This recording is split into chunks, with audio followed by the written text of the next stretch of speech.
Assalamualaikum warahmatullahi wabarakatuh. Halo pemirsa, apa kabar Anda hari ini? Beragam informasi akan kami sajikan dari wilayah Pulau Sumatera. Bersama saya Wanasari, inilah kabar Sumatera selengkapnya.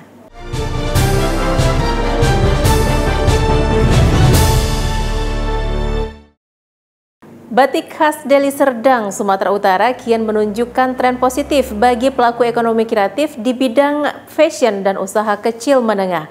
Melalui Festival Kreasi Motif Deli Serdang 2022, pemerintah Kabupaten Deli Serdang terus mendorong dan mengenalkan batik khas Deli Serdang sekaligus mendongkrak pertumbuhan ekonomi masyarakat. Diinisiasi oleh Dewan Kerajinan Nasional Daerah atau Dekranasda Deli Serdang bersama Disperindak Diskop UKM dan Disbud Porapar Deli Serdang, Festival Kreasi Motif Deli Serdang 2022 berlangsung di Sujoya Mall Tanjung Morawa. Festival motif kreasi ini menampilkan sebanyak 53 stand produk UMKM dari kerajinan lokal Deli Serdang, mulai dari kain tenun, batik, tas, makanan, minuman, dan produk lainnya. Selain itu, acara juga menampilkan fashion show yang diikuti peserta dari OPD Pemkab Deli Serdang, mulai dari camat hingga kepala dinas. Asari Tambunan, Bupati Deli Serdang dalam sambutannya mengatakan, Festival Kreatif Motif Deli Serdang merupakan perhelatan akbar yang mewariskan dan mempromosikan produk UKM agar kedepannya bisa berkembang dan membangkitkan ekonomi masyarakat Deli Serdang sehingga bisa dikenal luas baik nasional maupun mancanegara. Para pengrajin kita, para desainer, semua berbagai pihak yang terlibat dalam industri batik ini dengan penuh semangat menyambut suasana yang lebih baik ini dengan harapan ketika batik semakin populer, semakin dicintai oleh masyarakat dan semakin banyak dikenakan dengan rasa bangga oleh setiap kita, maka perekonomian masyarakat khususnya bagi mereka yang terlibat dalam dunia batik Deli Serdang insya Allah menjadi semakin meningkat, dan itu yang kita harapkan dengan kegiatan yang kita laksanakan pada hari ini. Mudah-mudahan dengan banyaknya promosi batik dari Deli Serdang selalu diingat tingkat nasional sampai tingkat mancanegara. Bupati Deli Serdang dan Ketua Dekranasda Deli Serdang dalam Festival Kreatif Motif itu turut menyambangi satu persatu stand serta melihat produk dari pelaku ekonomi kreatif dan UMKM Deli Serdang. Festival Kreatif Motif Deli Serdang berlangsung selama 4 hari mulai 13 hingga 16 Oktober 2022 lalu.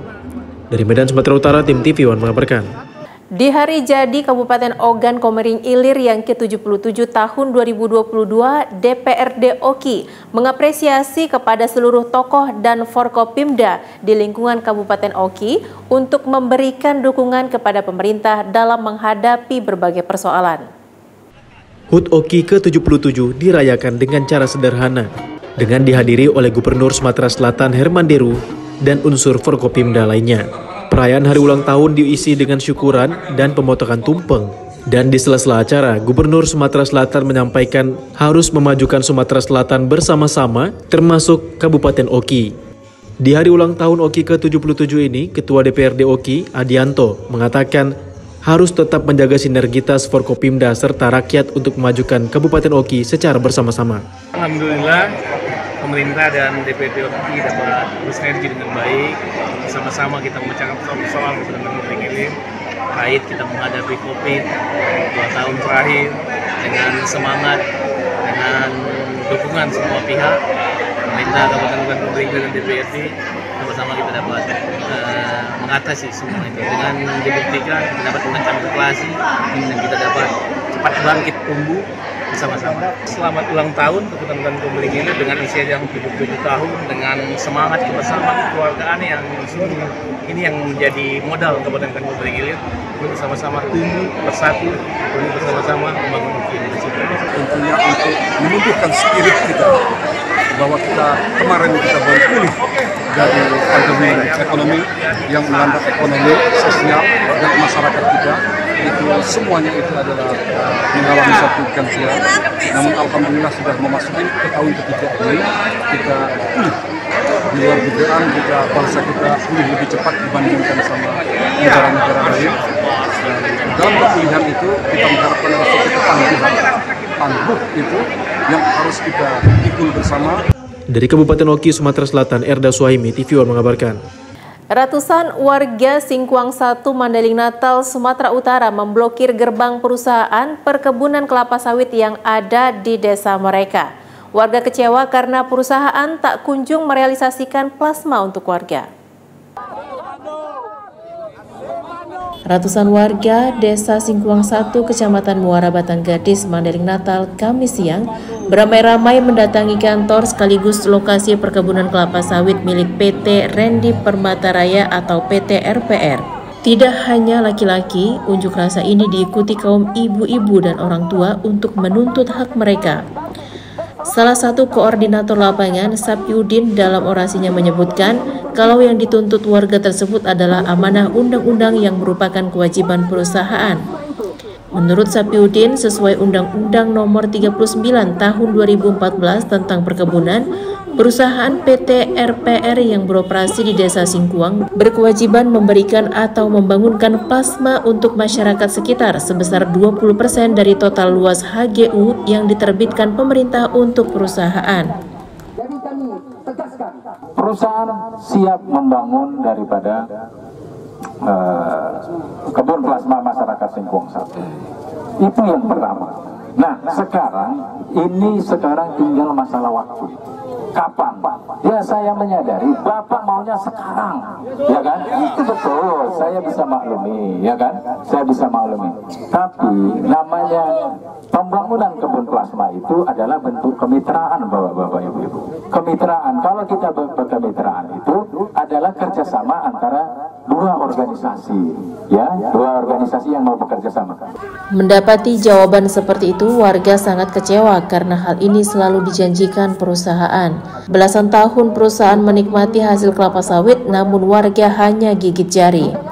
Warga menuntut agar perusahaan membuat surat perjanjian yang akan menyerahkan kebun kelapa sawit kepada warga paling lambat 1 minggu ke depan. Dari Mandailing Natal, Sumatera Utara, Romulo Siregar, TV One mengabarkan. Kabupaten Musi Banyuasin, Sumatera Selatan melaksanakan pemilihan kepala desa serentak di 65 desa dari 14 kecamatan. Pemilihan kepala desa serentak ini dilaksanakan dengan mematuhi protokol kesehatan. PJ Bupati Musi Banyuasin, Apriyadi, didampingi oleh Kepala Dinas PMD, Richard Cahyadi, meninjau langsung pelaksanaan pemilihan kepala desa serentak yang dilaksanakan di 60 desa dari 14 kecamatan di wilayah Musi Banyuasin pada Senin 17 Oktober 2022.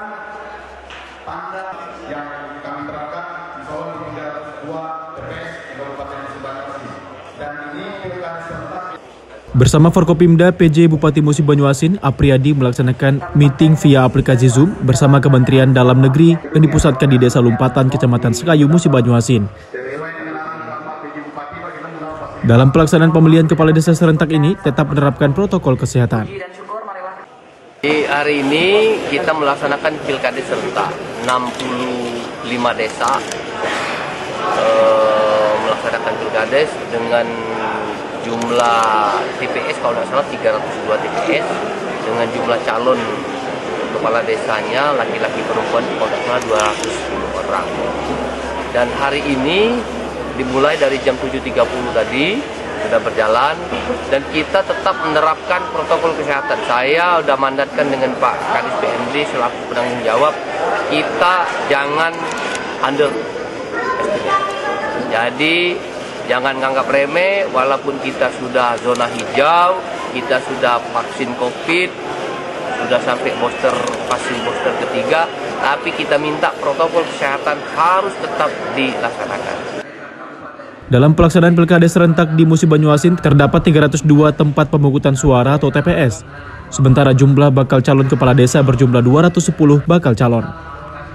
Dari Musi Banyuasin, Sumatera Selatan, Puja Kusuma, TV One mengabarkan. 5 dari 6 nelayan tradisional di Kabupaten Batubara yang sebelumnya ditangkap karena memasuki perairan Thailand saat mencari ikan kini tiba di tanah air. Setibanya kelima nelayan Kabupaten Batubara itu di Bandara Internasional Kuala Nabu Deli Serdang pada Sabtu malam disambut langsung Bupati Batubara Zahir dengan didampingi Ketua Kadin Batubara Oka Faizal serta para pejabat lainnya dan keluarga kelima nelayan. Setelah berbincang dengan para nelayan, Bupati melakukan prosesi tepung tawar yang merupakan tradisi suku Melayu sebagai bentuk pemberi semangat kepada kelima nelayan yakni Jimmy, Pramuja, Yusriyadi, Muhammad Azari, Hardiman, dan M. Fauzi. Sebelumnya pada Juni 2022 lalu, 6 nelayan tradisional asal Batubara dengan menggunakan kapal kayu berbobot 6 gross ton mencari ikan di perairan Selat Melaka. Namun karena cuaca buruk dan arus yang kencang, kapal mereka terbawa arus hingga memasuki perairan Laut Thailand. Setelah melalui proses hukum, 5 nelayan berhasil dipulangkan ke tanah air, sedangkan seorang nelayan lainnya yang merupakan nakoda kapal belum bisa dipulangkan karena masih menjalani masa hukuman. Dari Bandara Kuala Namu, kelima nelayan tersebut kemudian diantar ke kampung halaman dengan menggunakan bus milik Pemkab Batubara. Alhamdulillah, ya berkat kerjasama semua pihak, Kementerian Luar Negeri kita, Kementerian Kelautan, pemerintah Sumatera Utara, pemerintah Batubara ini dengan organisasi nelayan mantap, semua ini berkolaborasi bersama-sama ya bagaimana warga Batubara, warga Indonesia ini bisa kembali. Nah ternyata proses ini lama ya karena berada pada wilayah hukum bukan negara kita. Nah akhirnya hari ini dari 6 orang itu 5 yang kembali ya. Untuk masinis ya, tinggal ya. Nakodanya masih menjalani proses hukum di sana. Ya, kami sangat terima kasih lah, Pak. Perasaan senang gimana? Ya, gimana? Ya senang, Pak. Jumpa keluarga-keluarga. Dari Batubara, Sumatera Utara, tim TV One mengabarkan. Persatuan Anggota Badan Perwakilan Desa Seluruh Indonesia Kabupaten Bungo Jambi menggelar rapat kerja daerah pertama tahun 2022. Dalam rakerda yang dilaksanakan untuk memberi masukan kepada seluruh anggota BPD untuk melaksanakan tugas dan fungsinya dengan baik. Rakerda yang dibuka secara langsung oleh Bupati Bungo serta Ketua PABPDSI Provinsi Jambi tersebut untuk memberikan pemahaman terhadap seluruh anggota BPD dalam menjalankan tugas dan fungsinya terhadap pemerintah desanya masing-masing. Rakerda yang diadakan juga memberikan masukan-masukan, saran, pendapat, bahkan keluhan dari anggota Badan Permusyawaratan Desa atau BPD, terutama hal yang menyangkut kesejahteraan serta peran sebagai BPD sesuai perintah perundang-undangan. Karena BPD merupakan mitra dari lembaga pemerintahan desa yang juga dalam menjalankan perannya untuk kepentingan masyarakat. Pertama ini di kabupaten hanya Kabupaten Bungo, semoga dengan rakerda ini memberi masukan supaya kawan-kawan nantinya dalam kegiatan di desa memberi kontribusi yang baik yang untuk rakyat. Kenapa? Kita lah mitranya pemuda desa yang harus kolaborasi dengan desa, rakatnya. Dalam rakerda yang digelar, Ketua PABPDSI Kabupaten Bungo melakukan pembahasan mengenai poin-poin penting dalam kinerja para anggota BPD.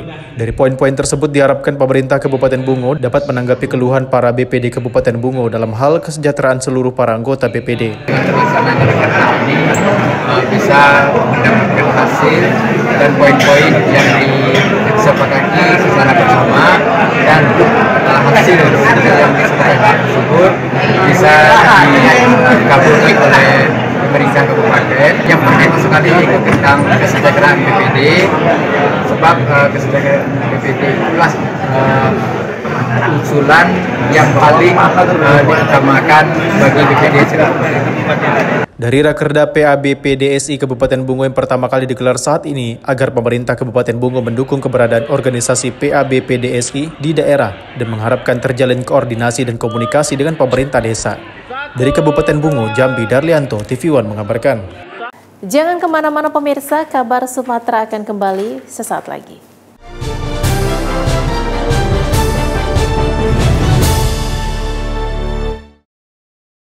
Pemerintah terus menggencarkan program untuk menurunkan angka stunting guna menciptakan generasi yang lebih baik.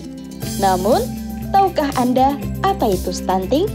Stunting adalah kondisi gagal tumbuh pada anak balita akibat dari kekurangan gizi kronis, sehingga anak terlalu pendek untuk usianya.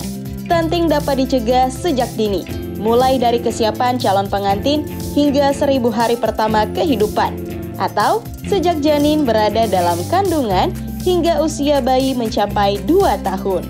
Yang tidak kalah penting adalah asupan gizi untuk bayi yang telah lahir dan pemeriksaan tumbuh kembang bayi.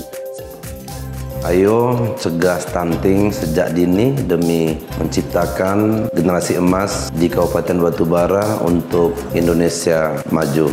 Ayo cegah stunting, karena cegah stunting itu penting.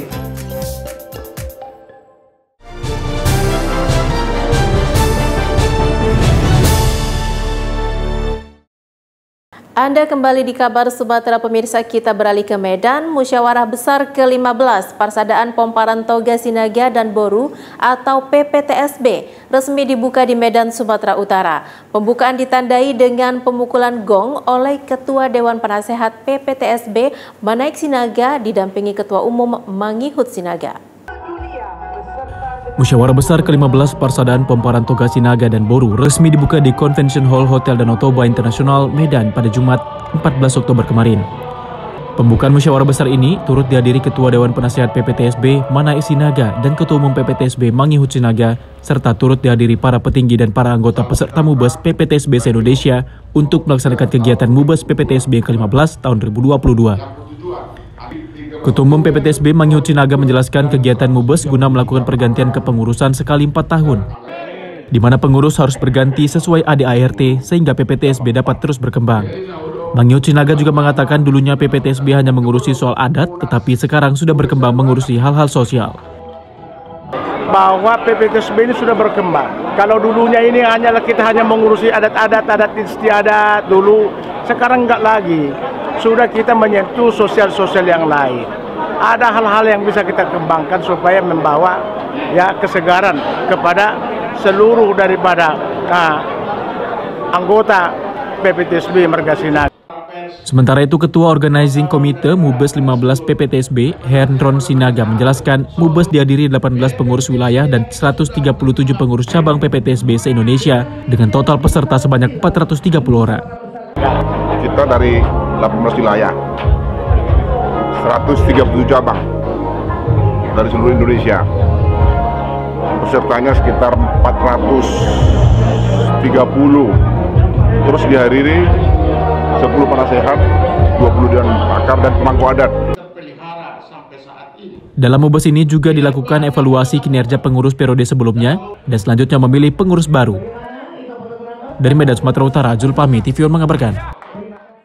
Bupati Tapanuli Selatan Doli Putra Perlindungan Pasaribu dianugerahi gelar adat Tuongku Perlindungan Hatabosi. Bupati dianggap mampu memberikan perlindungan dan pembinaan terhadap masyarakat adat Hatabosi, Kecamatan Marancar, dan Kabupaten Tapanuli Selatan pada umumnya. Pemberian gelar kehormatan adat kepada Bupati Tapanuli Selatan Doli Putra Perlindungan Pasaribu berlangsung dalam suatu pesta adat di Desa Haunatas, Kecamatan Marancar, Kabupaten Tapanuli Selatan, Sumatera Utara.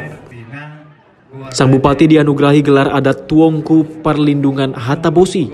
Sementara Ketua Tim Penggerak PKK Kabupaten Tapsel, Rosalina Doli Pasaribu, dianugerahi gelar adat Nadu Mahasayangan Boru Regar. Pemberian gelar ini dilaksanakan oleh masyarakat adat Hatabosi. Masyarakat adat Hatabosi merupakan kumpulan warga 4 desa di Kecamatan Marancar yang selama 115 tahun belakangan aktif dan berperan besar dalam menjaga lingkungan atau hutan dan adat istiadat di Kecamatan Marancar, Kabupaten Tapanuli Selatan. Keempat desa tersebut yakni Desa Haunatas, Desa Tanjung Dolok, Desa Tanjung Rompa, dan Desa Siranap yang tergabung dalam Hatabosi.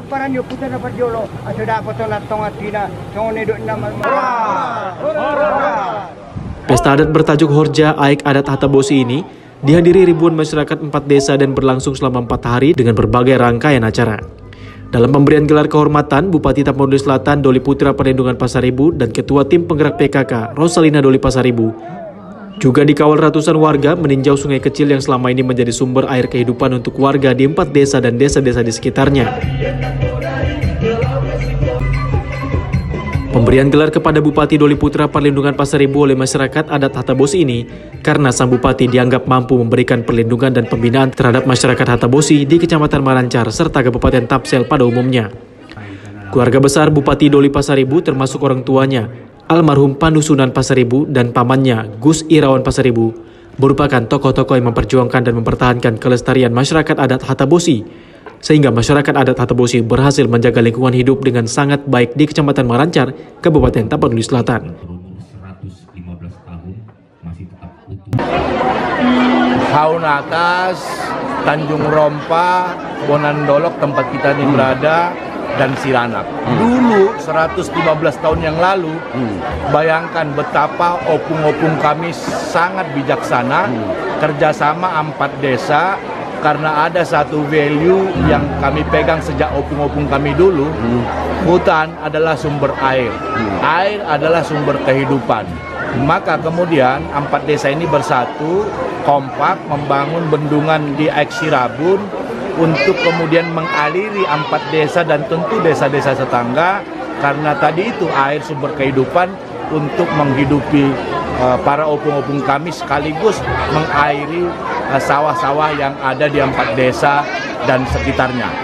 Karena itu kemudian sebuah kearifan lokal, maka mereka tahu hutan itu sumber air, air sumber kehidupan, maka masyarakat di sini akan selalu dan terus menjaga hutan karena itu adalah sumber kehidupan. Syukur pada rahmat Tuhan Yang Maha Esa, di 4 desa ini mengalir sumber kehidupan, yaitu air yang mengalir ke persawahan dan menjadi kehidupan baru di 4 desa ini, yaitu Hatabosi.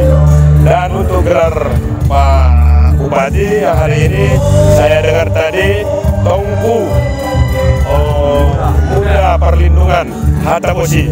Selamat kepada saudara Pak Bupati atas gelar tersebut dan penuh makna harapan baru untuk masyarakat sekitar Marancar ini.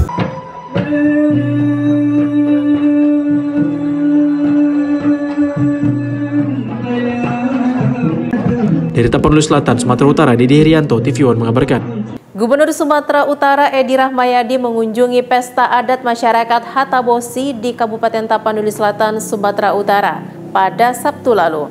Dalam kunjungan ini, Gubernur menyatakan kearifan lokal tidak boleh hilang dari Sumatera Utara. Kedatangan Gubernur Sumatera Utara Edi Rahmayadi ke pesta adat masyarakat Hatabosi di Kecamatan Marancar, Kabupaten Tapanuli Selatan atau Tapsel, disambut Bupati Tapsel Doli Putra Perlindungan Pasaribu beserta tokoh-tokoh adat masyarakat Hatabosi. Gubernur Edi Rahmayadi diulosi sebagai tamu kehormatan di Tapanuli Selatan. Pesta adat bertajuk Horja Aik Hatabosi ini merupakan kegiatan adat masyarakat yang melestarikan alam lingkungan hidup serta adat istiadat masyarakat di Kecamatan Marancar, Kabupaten Tapsel. Dalam sambutannya, Gubernur menyampaikan kearifan lokal seperti acara adat masyarakat Hatabosi yang melestarikan alam agar diteruskan dan tak boleh hilang dari tengah masyarakat Tapsel dan Sumatera Utara. Terbukti sejak berdiri 115 tahun lalu, adat masyarakat Hatabosi mampu menjaga lingkungan alam sekitar mereka dengan baik tanpa ada pengerusakan, baik hutan beserta isinya, seperti flora dan fauna maupun mata air untuk kebutuhan mereka. Itu merupakan kebanggaan kita semua. Dan ini tak boleh hilang di bumi Sumatera Utara ini. Acara-acara adat yang diselenggarakan intinya adalah kegiatan silaturahmi. Kita saling sapa, kita saling kenal, kita saling koordinasi, baik itu orang tua sebagai penasihat-penasihat kita terhadap para anak-anak mudanya. Anak muda menghormati orang tua menghargai para yang muda-mudanya. Inilah kearifan lokal.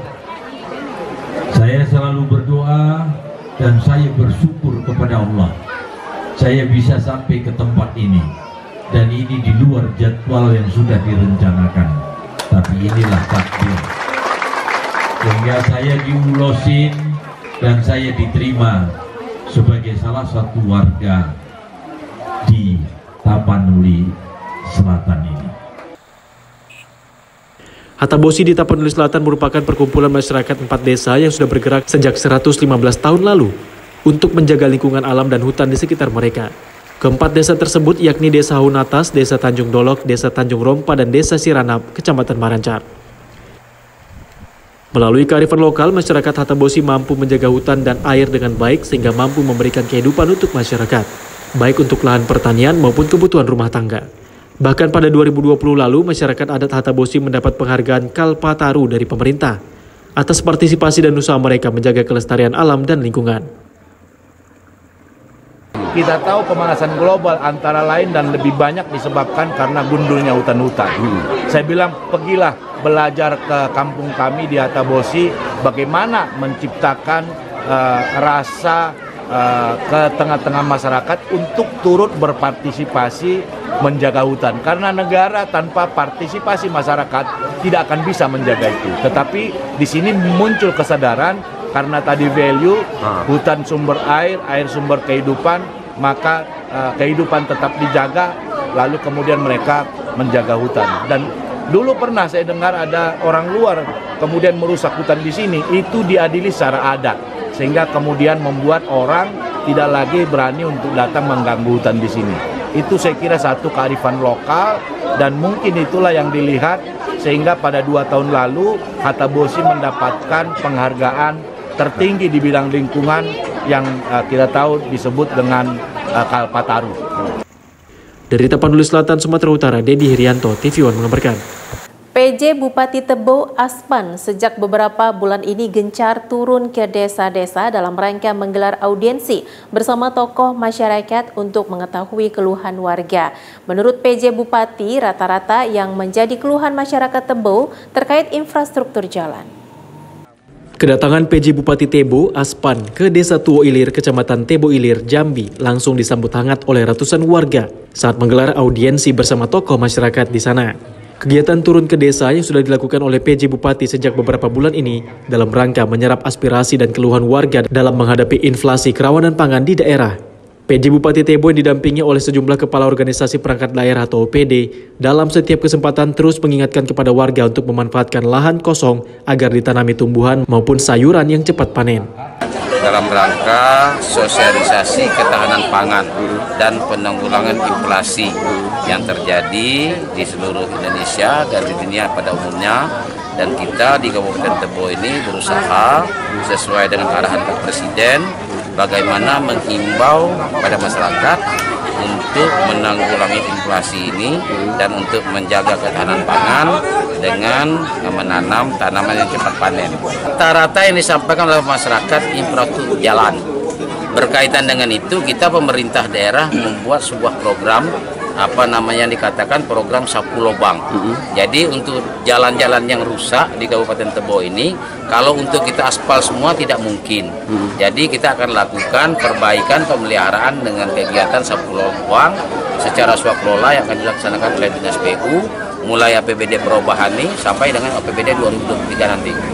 Menyambut baik dengan kedatangannya, apalagi kedatangan beliau ini katakanlah bukan sekedar hanya membawa tangan kosong, bahkan dengan ada kejadian kami dengan 78 kemarin, alhamdulillah ditangkap baik dari pihak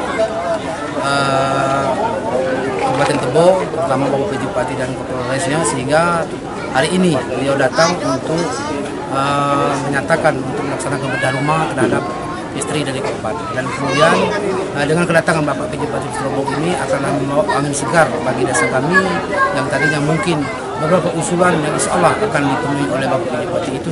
Dari Kabupaten Tebo, Jambi, Tarmizi, TV One mengabarkan. Meski disertai hujan gerimis, tak mengurangi antusiasme ribuan massa memadati kawasan Gor Agus Salim, Padang mengikuti jalan sehat HUT ke-58 Partai Golkar. Ratusan hadiah pun disediakan panitia untuk dibagikan kepada peserta melalui door prize.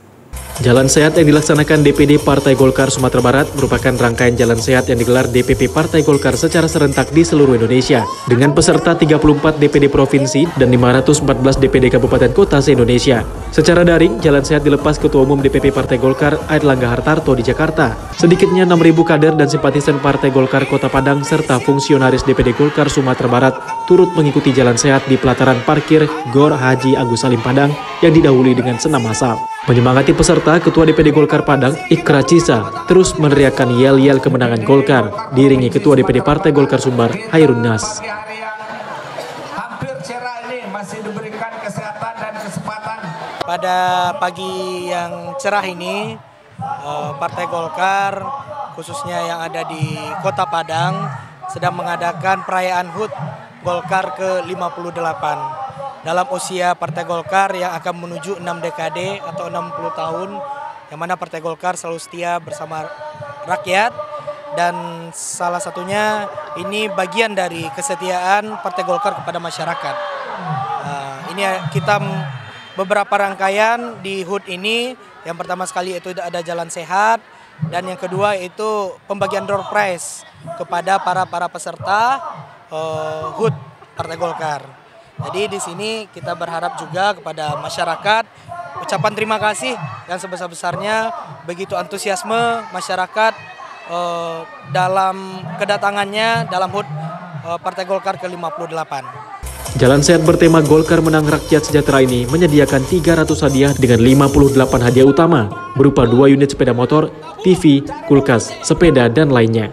Jalan sehat melewati rute jalan utama Kota Padang dengan checkpoint di kantor DPD Partai Golkar Sumatera Barat, Jalan Rasuna Said.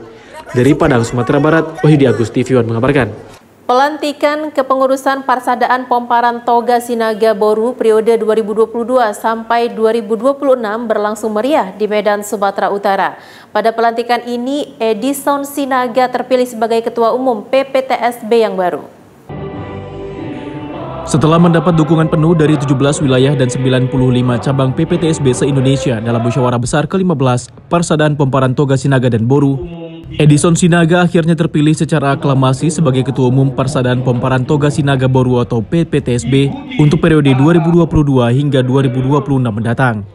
Pelantikan kepengurusan PPTSB yang baru langsung dipimpin oleh Edison Sinaga yang berlangsung di Hotel Danau Toba Internasional Medan Minggu 16 Oktober 2022 kemarin dan tak luput dihadiri ratusan orang dari marga Sinaga sedunia. Usai dilantik menjadi Ketua Umum PPTSB, Edison Sinaga mengatakan dirinya berkomitmen untuk memajukan PPTSB ke depannya. Edison meminta dukungan seluruh pengurus PPTSB seluruh Indonesia untuk bersinergi membesarkan PPTSB seperti yang telah dibuat Ketua Umum sebelumnya, Mangihut Sinaga. Sementara itu, Edison menyampaikan salah satu program yang pertama kali akan dijalankan adalah mendata seluruh marga Sinaga di luar negeri yang sedang melakukan pendidikan dan memberikan beasiswa. Program kerja kita itu sebenarnya ada pendek, menengah, dan panjang. Yang pendek itu kita coba mendata semua potensi marga Sinaga, khususnya saat ini marga Sinaga yang melaksanakan pendidikan yang di negeri, kita akan coba data dan kita akan kumpulkan beberapa orang terasuh untuk beasiswa. Oleh karena ini dalam waktu dekat, bahwa sesuai dengan arahan beliau akan melakukan pertemuan dengan pengurus harian dan beberapa departemen untuk mempertajam dan untuk menindaklanjuti program-program konkret yang akan dilakukan jangka pendek, jangka menengah, dan jangka panjang.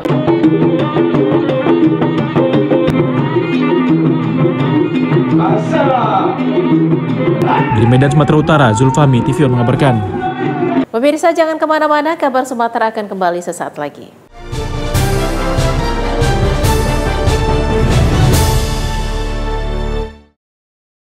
Pemerintah terus menggencarkan program untuk menurunkan angka stunting guna menciptakan generasi yang lebih baik.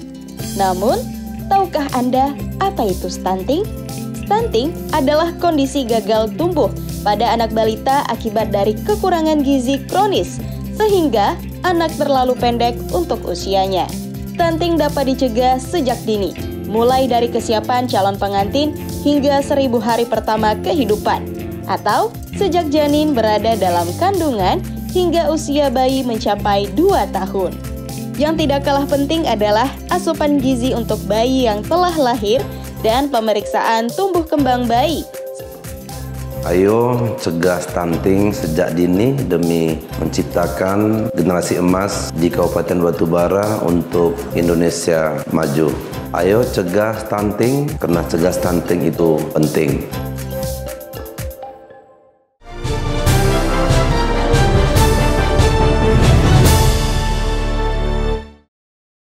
Ratusan karyawan PT PN4 Kebun Bah Jambi melakukan pembersihan di lokasi lahan HGU milik perkebunan tersebut di Nagori Moho, Kecamatan Jawa Maraja Bah Jambi, Kabupaten Simalungun, Sumatera Utara. Beginilah video amatir rekaman milik warga saat berlangsungnya pembersihan lahan tersebut. Keributan sempat terjadi antara warga dan sejumlah karyawan PT PN4 Kebun Bah Jambi, Kabupaten Simalungun, Sumatera Utara yang hendak membersihkan lahan. Kegiatan pembersihan lahan di lokasi Afdeling 2 Kebun Bah Jambi ini mendapat perlawanan dari sejumlah warga yang mengklaim lahan tersebut adalah lahan milik mereka. Warga sebagian besar kaum ibu-ibu dan juga sejumlah pelajar ini terlihat hanya bisa berteriak dan menangis saat lokasi lahan yang sebelumnya ditanami dengan tanaman jagung dan ubi ini dibersihkan oleh pihak perkebunan. Meski berupaya untuk melakukan perlawanan, namun warga kalah jumlah dengan ratusan karyawan kebun yang terus saja bertambah saat melakukan pembersihan. Akhirnya warga pun hanya bisa pasrah melihat karyawan kebun yang langsung melakukan pembersihan lahan dan pencabutan tanaman ubi dan jagung yang telah ditanami oleh penggarap sebelumnya. Situasi keributan tampak berangsur normal pada Rabu 12 Oktober 2022 kemarin. Tak terlihat lagi adanya kelompok dari kedua belah pihak yang sebelumnya sempat terlibat keributan. Ditemui di lokasi, Ketua SPBUN PTPN 4 Muhammad Iskandar mengatakan pihaknya selaku karyawan kebun berkewajiban melakukan pengamanan aset milik perkebunan yang selama ini telah dikuasai oleh masyarakat penggarap. Untuk itu ia berharap agar masyarakat yang telah menguasai lahan tersebut selama 2 tahun belakangan untuk dapat saling menghargai dan tetap mengedepankan aturan dan hukum yang berlaku. Ini hari kedua kita dari Serikat Pekerja berkumpul bersama-sama untuk membersihkan areal yang telah kurang lebih hampir 2 tahun itu digarap. 2 tahun terakhir ini digarap oleh masyarakat. Ya, kita ambil karena itu hak jiwa aktifnya PTPN 4. Jadi itu tempat mencari nafkahnya kita juga, karyawan-karyawan terutama khusus di Bah Jambi. Kita bersama-sama turun ke situ, kita bersihkan. Sampai sejauh ini sudah bisa diambil kembali atau masih ada perlawanan dari masyarakat, Pak? Ya, masih ada ketidakpahaman ya dari masyarakat terhadap persoalan areal tersebut. Sesungguhnya kalau dipahami bahwa itu jelaslah memang hadirnya PTPN 4. Berapa luas ini? Ya kurang lebih taksiran kita yang dalam persoalan hari ini digarap itu 125 hektar. Seperti saya sampaikan sudah kurang lebih hampir 2 tahun ya 2 tahun persoalan ini. Jadi tidaklah ujuk-ujuk kita langsung dari rangkaian kita pun menyampaikan aspirasi kita di kantor pemerintahan Kabupaten Simalungun yang lalu pun itu kita waktu itu sampaikan 7 kali 24 jam. Tapi itu pun lewat. Kenapa? Kita memberikan waktu yang seluas-luasnya sesungguhnya kepada masyarakat-masyarakat yang menggarap. Ya sadarlah kepada posisinya, sadarlah ini negara hukum. Kalaupun ada di situ ya mungkin apa-apa yang sudah diusahakannya silakan kita kasih kesempatan untuk diambil. Dari Kabupaten Simalungun, Sumatera Utara, Daud Sitohang, TV One mengabarkan. Ribuan warga dari berbagai kelompok relawan Anies Baswedan di Sumatera Utara bersilaturahmi ke kantor DPW Nasdem Sumut. Selain bersilaturahmi, pertemuan ini juga sebagai upaya memperkuat pemenangan Anies Baswedan pada pemilihan presiden 2024. Ribuan relawan Anies Baswedan dari berbagai kelompok antusias menyambangi kantor Dewan Pimpinan Wilayah atau DPW Nasdem Sumatera Utara di Jalan HM Yamin, Kota Medan pada Jumat sore. Tapi hal yang menjadi tingkat kepedulian. Para relawan ini berkumpul dan mempererat silaturahmi dengan Partai Nasdem yang telah mendeklarasikan Anies Baswedan sebagai calon presiden di pemilu 2024 mendatang. Selain itu, para relawan dan DPW Partai Nasdem juga menyatukan pemikiran dan hati untuk memenangkan Anies Baswedan pada kontestasi pemilihan presiden 2024 mendatang.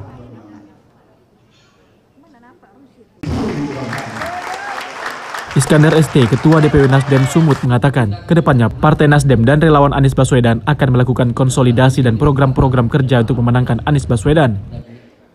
Dirinya yakin mampu memenangkan Anies Baswedan dengan memperoleh 65% suara di Provinsi Sumatera Utara. Di tengah kegalauan, dan ini merupakan suatu tanda-tanda dan membesarkan hati bagi kami. Dan animo dan antusiasme masyarakat dalam mendukung Pak Anies ini sangat luar biasa, dan tentu saja kami mensyukuri itu. Dan sekali lagi, kita tentu saja akan segera melakukan rapat-rapat yang penting, konsolidasi yang penting, melaksanakan program-program dalam rangka untuk memenangkan Pak Anies. Pak Anies menang mutlak, jadi kami tidak ingin menang tipis. Kami ingin menang, artinya apa? Artinya di atas 65%. Kami mengharap Pak Anies menang di atas 65%. Ya itu minimal. Dan kami melihat animo dan antusiasme masyarakat ini sangat luar biasa. Kami meyakini itu akan terjadi. Dan itu akan kita capai. Mudah-mudahan. Ya. Sebelumnya, Ketua Umum Partai Nasdem, Surya Paloh, mendeklarasikan Gubernur DKI Jakarta Anies Baswedan untuk maju sebagai calon presiden pada Pilpres 2024 mendatang. Dari Medan, Sumatera Utara, Ahmed Al Yauzar, TV One mengabarkan. Dalam rangka memperingati ulang tahun ke-77 Komando Daerah Militer 1 Bukit Barisan menggelar acara Lari Sehat yang bertajuk Bukit Barisan Fun Run 5 dan 10 km yang dilaksanakan di lapangan Benteng Kota Medan. Ajang Bukit Barisan Fun Run 5 dan 10 km digelar Kodam 1 Bukit Barisan di lapangan Benteng Kota Medan. Acara ini pun menuai antusias masyarakat dengan diikuti 10.000 peserta pelari dari berbagai usia, serta melibatkan 10 pati dan 109 pamen mulai dari lingkungan TNI Angkatan Darat, TNI Angkatan Laut, TNI Angkatan Udara, dan Polda Sumatera Utara. Pangdam 1 Bukit Barisan Maijen TNI Ahmad Daniel Kardin mengatakan Bukit Barisan Fun Run merupakan rangkaian dari Gebiar HUT ke-77 TNI yang digelar Kodam 1 Bukit Barisan. Kegiatan Bukit Barisan Fun Run diharapkan dapat menjadi sarana dalam meningkatkan kebugaran fisik serta pencarian bibit-bibit atlet baik dari kalangan prajurit maupun masyarakat umum dan sekaligus persiapan menuju Pekan Olahraga Nasional tahun 2024 Sumut dan Aceh. Gebiar HUT ke-77 TNI digelar Komando Daerah Militer 1 Bukit Barisan guna memperkenalkan alutsista yang dimiliki TNI kepada masyarakat serta memberikan pengetahuan akan tugas-tugas TNI baik matra darat, laut, dan udara. Serta tak luput adanya pameran UMKM, Festival Band Nasional, Festival Tarian Tradisional, Festival Barista, serta panggung hiburan rakyat. Tentunya kegiatan ini mengajak masyarakat untuk bergembira dalam menyambut HUT TNI ke-77. 68 cabang olahraga yang akan dipertandingkan di PON, itu kita sudah dibagi antara TNI di sini darat, laut, udara, kemudian dengan Polda, dibagi beberapa kecabangan yang kita turut serta menjadi pengawas dan pendamping di samping dengan KONI mendukung masing-masing pengprov cabur-cabur untuk menyiapkan atletnya.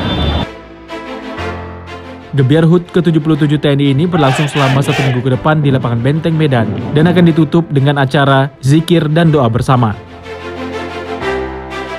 Dari Medan, Sumatera Utara, Zulfahmi, TV One mengabarkan.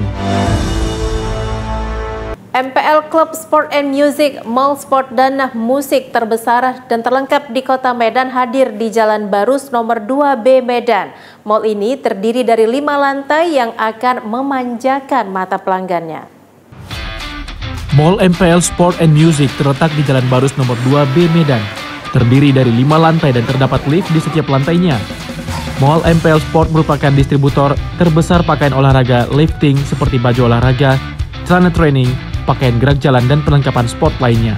Di lantai 1 terdapat pakaian olahraga lifting lengkap seperti baju, celana training olahraga, baju batik, dan juga alat untuk memasang senar raket badminton. Di lantai 2 perlengkapan renang lifting dan sepeda.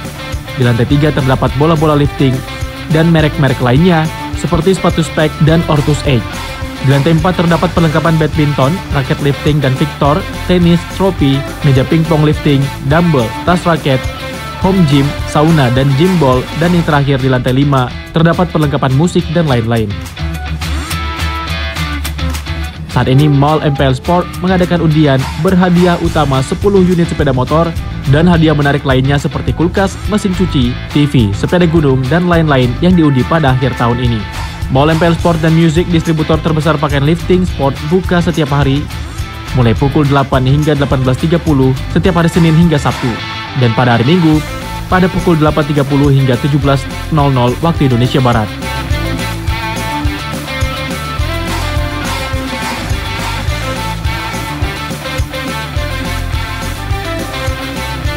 Untuk info pemesanan bisa menghubungi 0821 6421 6731. Tak hanya di Medan, di Jakarta juga terdapat Mall MPL Sport, tepatnya di Komplek Harko Blok C nomor 7. Dan Anda bisa melihat produk-produknya di Instagram @MPLClub. Dari Medan, Sumatera Utara, tim TV One mengabarkan. Hendra Simanjuntak nahodai kepengurusan Dewan Pengurus Cabang Gerakan Angkatan Muda Kristen Indonesia atau GAMKI Kota Pematang Siantar periode 2022 sampai 2025.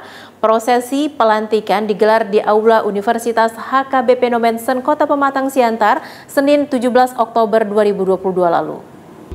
Acara pelantikan diawali dengan ibadah kebaktian singkat yang dipimpin oleh Praeses HKBP Distrik 5 Sumatera Timur, Pendeta Maurikson Silitonga, dan diisi dengan persembahan lagu dari Fakultas Kejuruan HKBP dan Koor Ama Gedeon HKBP Siantar Sawah. Selanjutnya prosesi pelantikan ditandai dengan pembacaan SK dan pemberian petaka oleh Ketua DPD Gerakan Angkatan Muda Kristen atau GAMKI Sumatera Utara, Darwin Sitompul, didampingi Sekretaris Swan Krow Lumban Batu, kepada Hendra Simanjuntak selaku Ketua GAMKI Pematang Siantar terpilih 2022-2025, didampingi Sekretaris John Roy Purba dan Bendahara Raja Partogi Pardede. Penasihat GAMKI Kota Pematang Siantar, Profesor Dr. Sanggam Siahaan dalam sambutannya mengatakan, ke depan program GAMKI dapat berjalan dengan baik dan diharapkan agar kekompakan tetap dijaga dan silaturahmi tetap terjalin. Wali Kota Pematang Siantar, Susanti, dalam sambutannya mengatakan ucapan selamat kepada pengurus baru GAMKI yang baru dilantik dan diharapkan dengan kehadiran GAMKI mampu mempersiapkan dan mencetak kader muda siap pakai, memberikan peran nyata di Kota Pematang Siantar yang berbeda suku dan latar belakang sosial. Kami dari DPD GAMKI merasa bangga atas pelantikan hari ini, begitu meriahnya pelantikan DPC Kota Siantar ini. Harapan kami ke depan, Kota Siantar bisa lebih maju lagi dan DPC Kota Siantar bisa menunjukkan dengan pemerintah, dengan masyarakat, sehingga masyarakat di Kota Siantar, khususnya umat Kristiani, bisa merasakan kehadiran dari DPC GAMKI. Kami yang pasti DPC GAMKI Pematang Siantar itu, kami akan terus bersinergi dengan program kerja yang dibuat oleh DPD Sumatera Utara. Dan kerja-kerja kami di daerah, beberapa hal penting kami akan terus membina dalam hal kaderisasi, demikian juga dalam aksi dan pelayanan terhadap gereja, dan juga di dalam proses pengembangan UMKM, dan juga khususnya kami konsen di pendidikan dan kesehatan. Itu yang menjadi tugas-tugas utama yang kami ambil dari tugas-tugas yang dipercayakan, baik sinergisitas dengan DPD GAMKI semua. Dari Pematang Siantar, Sumatera Utara, Daud Sitohang, TV mengabarkan. Informasi tadi sekaligus menutup program Kabar Sumatera. Jangan lupa saksikan update berita terkini lainnya di kanal tv1news.com. Saya Wanasari dan seluruh kerabat kerja yang bertugas mengucapkan terima kasih.